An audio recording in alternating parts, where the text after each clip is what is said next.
الذي أطعمهم من جوع وآمنهم من خوف.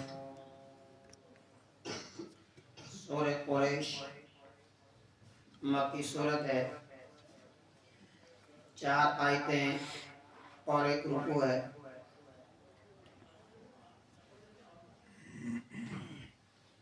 اس سورت کے پہلی آیت میں لفظ قریش آیا، اسی مناسبت سے پوری سورت کا نام ہی سورہ قریش رکھ دیا گیا۔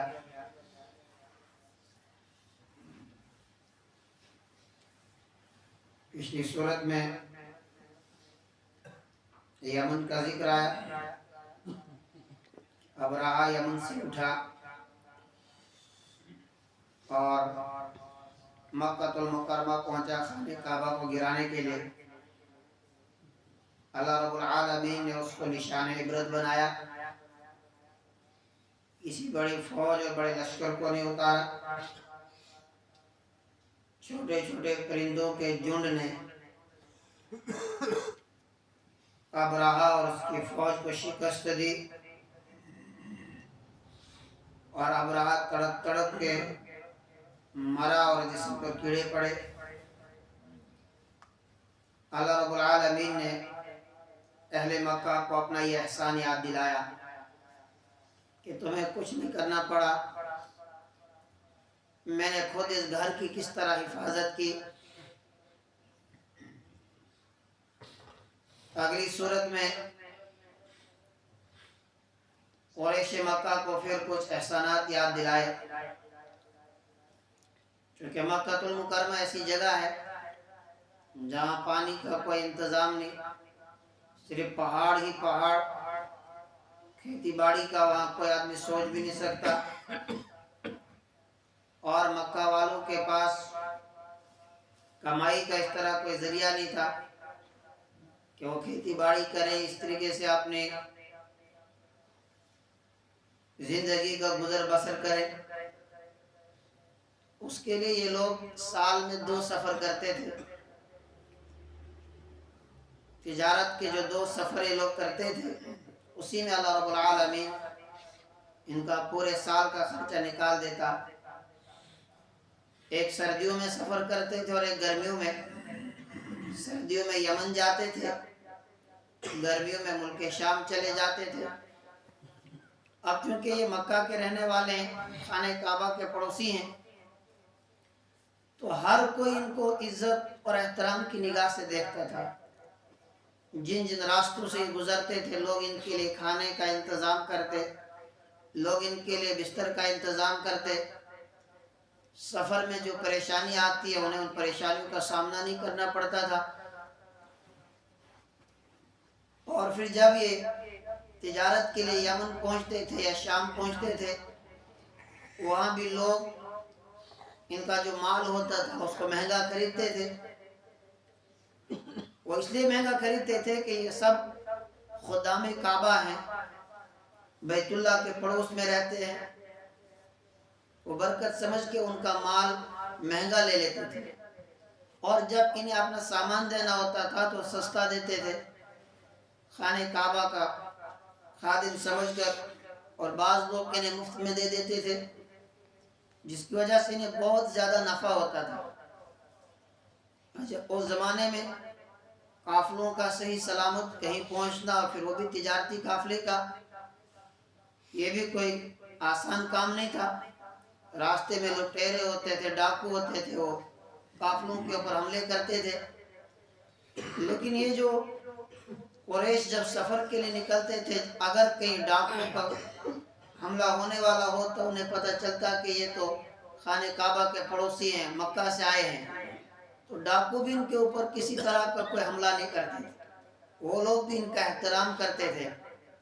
اب یہ ساری جو عزت ان کی ہو رہی ہے، یہ سارا جو احترام ہو رہا ہے، کوئی آسمان سے تو اترے نہیں تھے۔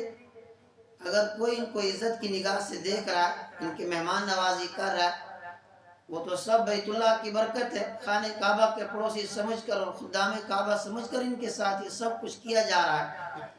اللہ رب العالمین نے اپنا یہ احسان انہیں یاد دلایا کہ تمہاری اتنی عزت، تمہارا اتنا احترام، یہ سب میرے گھر کی وجہ سے ہے۔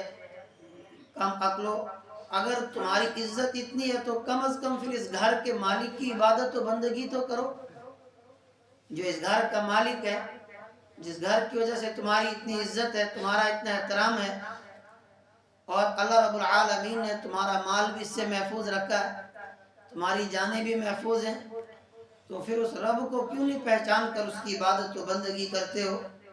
اس گھر کے اندر بھی تم نے 360 بت رکھے اور ان بتوں کو پوج رہے، ان پتھروں کی پوجا کر رہے ہو، کیوں نہ تم اصل خالق و مالک کی عبادت کرو، جس نے بھوک میں تمہیں کھلایا، جس نے خوف میں تمہیں امن دیا۔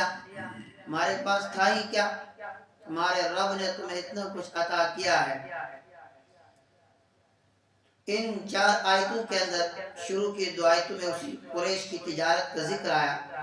لِإِيلَافِ قُرَيْشٍ، قریش کے مانوس رکھنے کی وجہ سے، یعنی اللہ رب العالمین نے تجارت کی طرف انہیں مانوس کیا، ان کے دلوں کے اندر تجارت کی محبت ڈالی۔ إِيلَافِهِمْ رِحْلَةَ الشِّتَاءِ وَالصَّيْفِ، سردیوں اور گرمیوں کے سفر سے ان کو مانوس رکھنے کی وجہ سے، یہ جو سردیوں میں سفر کر رہے ہیں، گرمیوں میں سفر کر رہے ہیں، تجارت کر رہے ہیں، اسی میں ان کا گزارا ہو رہا ہے۔ فَلْيَعْبُدُوا، ان کو چاہیے کہ وہ عبادت کریں، رب هذا البیت، اس گھر کے رب کی، انہیں چاہیے کہ اس گھر کے رب کی عبادت کریں، جس گھر کی برکت سے لوگ انہیں عزت کی نگاہ اور احترام سے دیکھتے ہیں۔ اور جب بندے کو نعمت مل جائے، اس نعمت کا تقاضا یہی ہوتا ہے کہ انسان اللہ کی دی ہوئی اس نعمت پر اللہ کا شکر ادا کرے۔ لیکن ہوتا ہی ہے کہ جب انسان کے پاس کچھ ہوتا نہیں ہے، تب تو انسان اللہ کو خوب یاد کرتا ہے، گڑ گڑاتا ہے، اور اس وقت انسان یہ تمنا کرتا ہے کہ کاش مجھے بھی مل جائے، اور پھر میں خوب غریبوں کی خدمت کروں، خوب میں اللہ کی عبادت کروں۔ جب مل جاتا ہے پھر انسان اپنے رب ہی کو بھول جاتا ہے۔ یہ پیسہ ہے ایسی چیز کہ جب انسان کے پاس آ جائے، اگر انسان اس کا صحیح استعمال نہ کرے اور اس کو اپنے دل کے اندر جگہ دے، پھر انسان اپنے رب کو بھول جاتا ہے، غافل ہو جاتا ہے۔ ورنہ فی نفسی، مال کمانا یہ کوئی بری چیز نہیں ہے، اس کو خیر کہا گیا قرآن کریم کے اندر۔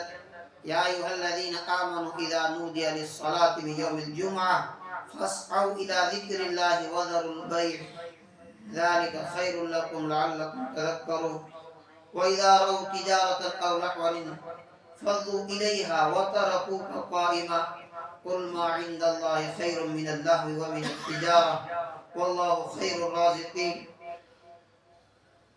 حکم دیا گیا کہ جمعہ کی نماز پڑھو، فوراً معاش کی تلاش میں زمین کے اندر پھیلو۔ دوسرے مقام پر بھی کہا کہ بھائی یہ تمہارے لیے خیر ہے، لیکن یہ خیر تب تک ہے جب تک انسان اس کو اپنی ضرورت سمجھے گا۔ جب انسان کسی مال و دولت کو اپنا قبلہ و کعبہ سمجھنے لگ جائے اور کسی کی پرستش کرنے لگ جائے، پھر یہ مال انسان کے لیے وبال جان بن جاتا ہے۔ صحابہ کرام رضوان اللہ تعالی علیہم اجمعین، انہوں نے بھی مال کمایا، لیکن وہ اللہ کو بھولے نہیں، انہوں نے اللہ کو یاد رکھا، وہ اللہ کا شکر ادا کرتے رہے۔ عبد الرحمن بن عوف رضی اللہ تعالیٰ عنہ ایسے صحابی ہیں جن کے پاس لاکھوں میں نہیں اربوں کا مال ان کے پاس تھا، کئی ممالک کے اندر ان کی تجارت کی منڈیاں لگتی تھی، اور جس وقت ان کے تجارتی قافلے آتے تھے، نفع کا سامان لے کر، جو کچھ ان کی تجارت میں ان کو نفع ہوتا تھا، وہ 1 یا 2 آدمی نہیں ہوتے تھے، وہ سینکڑوں اونٹوں کے اوپر لدا ہوا ہوتا تھا۔ اور جب مدینہ پہنچتے تھے، رکھنے کے لیے جگہ نہیں ہوتی تھی، پھر کہتے تھے بھائی فلاں جگہ ڈھیر لگا دو، فلاں جگہ جس طرح گلے کا ڈھیر لگایا جاتا ہے، اس طرح ان کے یہاں سونے اور چاندی کا ڈھیر لگایا جاتا ہے۔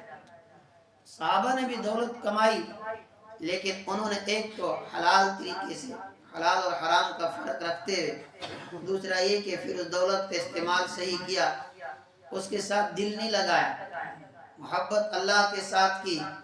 عبد الرحمن بن عوف رضی اللہ تعالیٰ عنہ اتنے مالدار اللہ نے نوازا ہے، مہمان نواز بھی بہت ہیں، ایک ایک وقت میں 300 400 لوگ ان کے دسترخوان پر کھانے کے لیے بیٹھتے تھے، اور جب یہ خود تشریف لاتے تھے دسترخوان پہ، اب ایک نہیں کئی قسم کے کھانے دسترخوان کے اوپر سجے ہوتے تھے مہمانوں کے سامنے، اچانک ان کی آنکھوں سے آنسو نکلنے شروع ہو جاتے تھے اور یہ زاروں قطار ہوتے تھے۔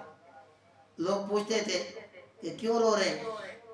کہتے مجھے وہ دور یاد آیا کہ جب حضور علیہ السلام کے ساتھ ہم دسترخوان پر بیٹھتے تھے تو ایک سے زیادہ کھانا کبھی ہم نے دیکھا نہیں، اور اللہ نے اتنا ہمیں دیا کہ آج کئی قسم کے کھانے ہمارے دسترخوان پر سجے ہوئے ہیں۔ مجھے ڈر لگتا ہے کہ کہیں وہ جنت کی نعمتیں مجھے یہیں دنیا کے اندر ہی تو نہیں دی جا رہی، کہیں میرے ساتھ یہیں پر معاملہ پورا تو نہیں کیا جا رہا ہے۔ صحابہ بھی روتے تھے، اور پھر یہ کھانا نہیں کھا سکتے تو اٹھ کے چلے جاتے تھے، شام کو پھر بیٹھتے تھے، جو ہی کھانا سجتا تھا دسترخوان کے اوپر پھر روتے تھے، کہتے تھے مجھے وہ دور یاد آتا ہے حضور علیہ السلام کے چاچا جب احد کے میدان میں شہید ہوئے، ان کے پاس کفن کے لیے پورا کپڑا نہیں تھا، سر چھپاتے تھے پاؤں کھل جاتے تھے، پاؤں چھپاتے تھے سر کھل جاتا تھا، آخر کار سر کو کپڑے سے ڈھانپا گیا اور پاؤں پر گھاس ڈالی گئی، اسی طرح ان کو دفن کیا گیا۔ اور اللہ نے ہمیں اتنا دیا ہے کہ ہمیں دنیا کے اندر ہی تو نہیں دیا جا رہا، آخرت میں کیا محروم تو نہیں ہو جائیں گے؟ اس طرح وہ فکر تھی، دنیا کو دل کے اندر جگہ نہیں دی۔ دنیا نام ہی ہے کہ وہ چیز جو انسان کو خدا سے غافل کر دے۔ ایک انسان کے پاس مال ہے، وہ عادت پتی ہے، لیکن وہ اپنے رب کو یاد رکھتا ہے، وہ اپنے رب کو بھولا نہیں ہے، اس رب کا شکر ادا کرتا ہے، اس انسان کو دنیا دار نہیں کہا جائے گا۔ ایک آدمی جھونپڑی کے اندر کیوں نہ ہو، وہ اپنے رب سے اگر غافل ہے، اپنے رب کو یاد نہیں رکھتا ہے، تو یہ آدمی دنیا دار کہلائے گا۔ تو مال بذات خود بری چیز نہیں ہے، وہ انسان تک ہے کہ آدمی اس کو کس طرح استعمال کرے۔ اللہ کی یہ دی ہوئی نعمت ہوتی ہے، اللہ انسان کو کبھی دے کے آزماتا ہے، کبھی لے کے آزماتا ہے۔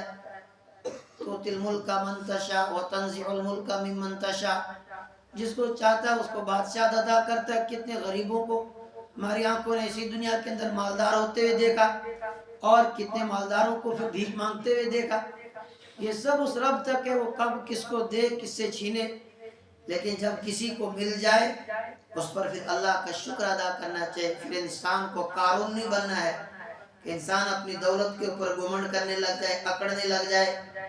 پروردگار نے یہاں قریش مکہ کو یہی بات یاد دلائی، یہ سب جو آج تمہیں مل رہا ہے، فَلْيَعْبُدُوا رَبَّ هَذَا الْبَيْتِ، میں چاہے کہ تم اس گھر کے رب کی عبادت کرو۔ یا آج بھی ہم حج کے لیے جا رہے، عمرے کے لیے جا رہے ہیں، اللہ نے ان لوگوں کو جو عطا کیا ہے وہ سب کیا، ورنہ کون جانتا ان کو اگر اللہ کا گھر نہ ہوتا، وہ سب بیت اللہ کی برکت سے اللہ رب العالمین نے انہیں وہ ساری چیزیں عطا فرمائی۔